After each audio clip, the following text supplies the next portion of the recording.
Là, il nous faut un psychologue. Hein. Moi, du moins, moi, je sais qu'il m'en faut. Parce que là, ça, c'est tout un travail d'une vie. De la ferme d'Abdallah Mamadi, il ne reste plus grand-chose.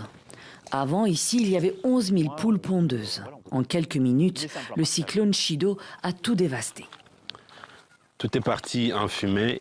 Du matériel dernier cri investi en décembre, il ne reste que ces enchevêtrements de tuyaux, tuiles, métal et plastique. Les toits, eux, se sont envolés et ce qui reste a pris l'eau. Un désastre absolu. Parce qu'ici, quand même, les pertes sont estimées à plus de 3,5 millions. Avec sa production, Abdallah a alimenté tout Mayotte via les grandes surfaces de l'île. Après le cyclone, il a aussi subi des pillages. Il y avait les menaces des villageois, comme quoi il fallait qu'ils prennent tout ce qui restait, c'est-à-dire les 4000 et quelques poulets qui restent. Mais il n'y avait pas de toiture, il n'y avait pas d'accès à rien. Donc ils ont pris ça, ils ont pris l'alimentation. Il y avait un stock de plus de 8 tonnes d'aliments, de volailles, ils ont tout pris. Bonjour Abdallah. Bonjour Adjibou. Comment tu vas? Ça va et toi? Adjibou Grimaldine vient régulièrement rendre visite aux exploitants sinistrés comme Abdallah. Ici, en fait, tout est parti, quoi. Parce qu'il y a d'autres exploitations où, bon, voilà, il y a du reste. Ils étaient un peu dans des zones un peu vallonnées. Donc mais lui, il est exposé. Donc tout est parti. Et puis il y a les pillages par derrière. Voilà.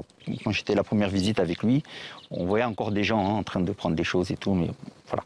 Aujourd'hui, 3 mois après le passage du cyclone, Abdallah attend toujours les aides d'urgence promises par l'État. Pour relancer son exploitation et reprendre son activité, il demande un accompagnement financier fort. Les revendications étaient lesquelles? Avoir une dotation pour quand même continuer à vivre, puisqu'on n'a aucun revenu. Il n'y a pas de revenu depuis que ça s'est arrêté.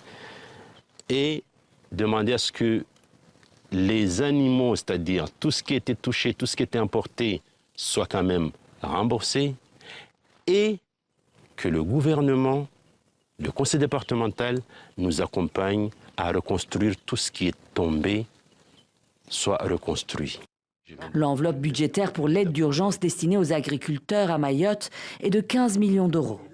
Les pertes de production et pertes de fonds sur l'ensemble du territoire sont estimées à près de 300 millions d'euros.